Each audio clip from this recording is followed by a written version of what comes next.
Hey guys, welcome to Apple Gadgets. আমি Rafiq and iPhone-এর কিছু tips tricks and hacks নিয়ে আমি আবারও চলে এসেছি আপনাদের কাছে। সো আজকে আমি ডার্ক মুড আর লাইট মুডকে প্রপারলি ইউজ করার ব্যাপারটা আমি আপনাকে একটু জানাতে চাই। সবচেয়ে রিজনেবল প্রাইসে কিনতে চাইলে অ্যাপল গ্যাজেটসের ফেসবুক পেজে নক দিন। বেস্ট ডিলে 100% জেনুইন প্রোডাক্টের নিশ্চয়তা একেবারে গ্যারান্টিড। এছাড়া আপনি আমাদের ওয়েবসাইট থেকে সমস্ত ধরনের স্মার্টফোন ও লেটেস্ট অ্যাক্সেসরিজ অর্ডার করতে পারবেন।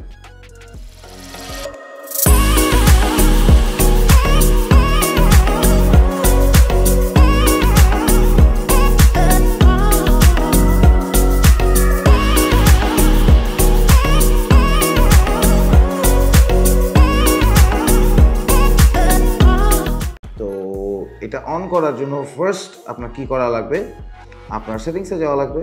সেটিংসে যে আপনি যাবেন ডিসপ্লে অ্যান্ড ব্রাইটনেস, অ্যান্ড এখানে যে আপনি এখান থেকে অটোমেটিক করে দেবেন। আপনি যদি এখানে অটোমেটিক করে দেন তাহলে ডে লাইটের সাথে আপনার ফোনও লাইট থাকবে অ্যান্ড ডার্ক হওয়ার সাথে সাথে আপনার ফোনও অটোমেটিকলি ডার্ক হয়ে যাবে। বাট আপনি এখানে টাইমারও সেট করতে পারবেন।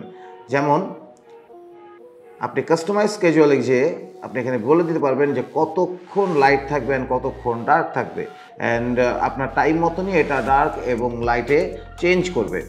সো এটা খুবই ইজি একটা হ্যাক। আমি অলওয়েজ অটোমেটিক অন করে রাখি যাতে আমার ইউজ করতে খুব আরাম হয়। সো এটা ছিল একটা অপশন। অ্যান্ড আপনি আরেকটা কাজ করতে পারেন, আপনি এখান থেকে আপনার ট্রু টোনটাকে অন করে দিতে পারেন। এইটা আপনার ডিসপ্লেটাকে আরও স্মুদার করে দিবে, বাট এটা চার্জ বেশি খাবে। সো আমি এটাকে অলওয়েজ অফ করে রাখি। অ্যান্ড আপনি আরেকটা কাজ করতে পারেন, আপনি এখান থেকে নাইট শিফটটাকে অন করে দিতে পারেন। নাইট শিফট ব্যাপারটাকে বানানো হয়েছে এটার জন্য যাতে আপনি রাত্রেবেলা বেটার ঘুমাতে পারেন। তো এভাবেই বলা হয়, বিকজ এটা আপনার চোখকে আরাম দেবে। মানে আপনি ওই চোখে ফোন ইউজ করার সময় যে চোখে যে একটা পেইন আসে, এই পেইনটা আপনি পাবেন না এই নাইট শিফটটা অন করে রাখলে। সো আপনি ইজিলি এটা অন করে রাখতে পারবেন। সো আপনার ডিসপ্লের যে ওয়ার্মনেস ওটা একটু ব্যালেন্স থাকবে।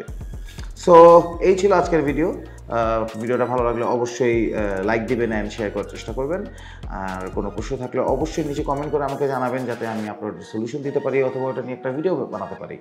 সো আজকের জন্য আমি বিদায় নিব। Bye bye.